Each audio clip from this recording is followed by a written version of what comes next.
So what is an admissions consultant and how should we go about selecting one?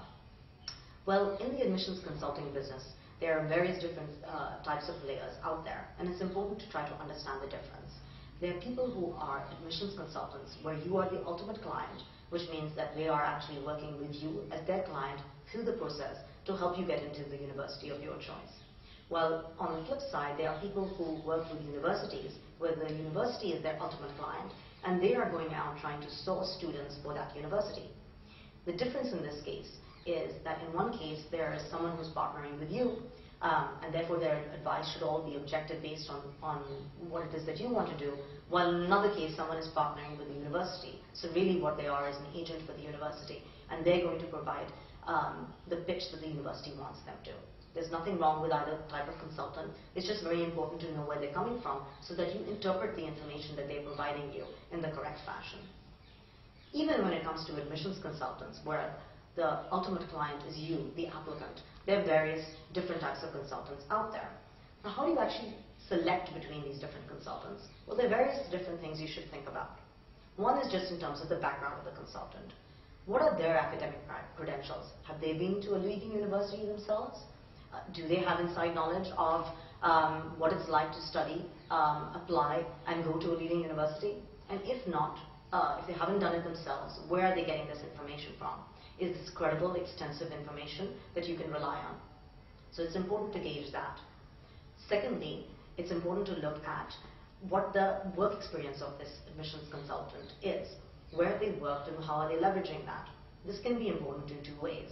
Just taking myself as an example, I have extensive marketing and branding experience, both in India and the US, and I'm leveraging that to help my clients position themselves in a differentiated way, in a compelling way to universities to improve their chances for success.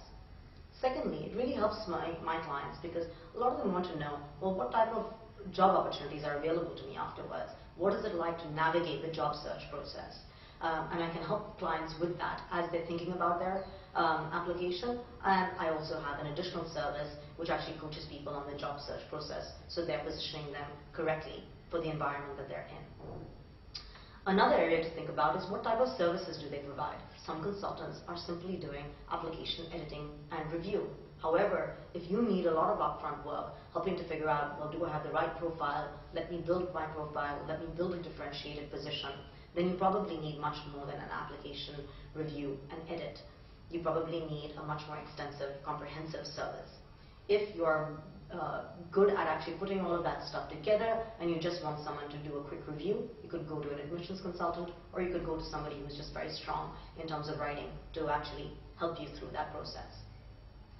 Another area to think about is the actual cost. Cheaper isn't always better. So I've heard of some services that say that they have, consultants from Ivy League schools and they're providing comprehensive services and their charges are extremely low. And the one thing to think about is, why would someone from an Ivy League school who's providing a comprehensive service charge such a low amount? Most likely, the process is different to what you're imagining. So it helps to actually dig in to see, is the comprehensive service that they're talking about exactly what you think it is, or is it something different? Sometimes on paper, things sound different to what they are. It's not that anybody's necessarily trying to cheat you out of something. It just may be very different to how you're interpreting the word comprehensive. So it's really important to think about what service is being provided and at what cost.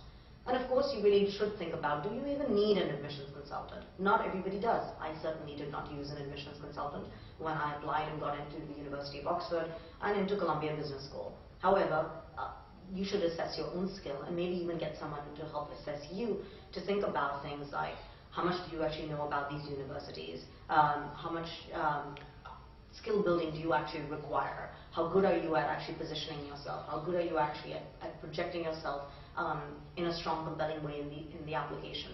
And if your answer is, excellent in all these pieces, you may not need an admissions consultant. If it's not, then you may look at going to an admissions consultant. And of course, lastly, one of the areas you must look at is how comfortable are you with working with this person that you are going to be spending a lot of time with.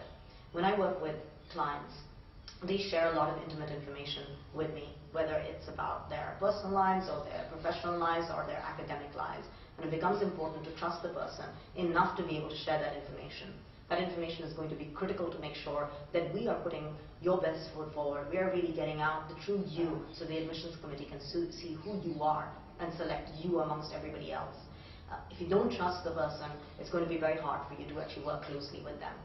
That's the reason at FutureWorks Consulting we sign confidentiality agreements with all our clients. We make sure that any information that's exchanged in our conversations between FutureWorks and you is kept confidential so that you can feel comfortable and trust the person that you're working with. Aside from that, of course, you may just assess this on gut feel. Do I feel like I'm going to be able to open up to this person? If the answer is no, you should actually either look for a different consultant or spend a little more time assessing this consultant to see what the reason might be. All in all, good luck with this process. Make sure you spend enough time picking the right consultant for you, and we wish you the best of luck no matter how you go about your application or who you end up working with.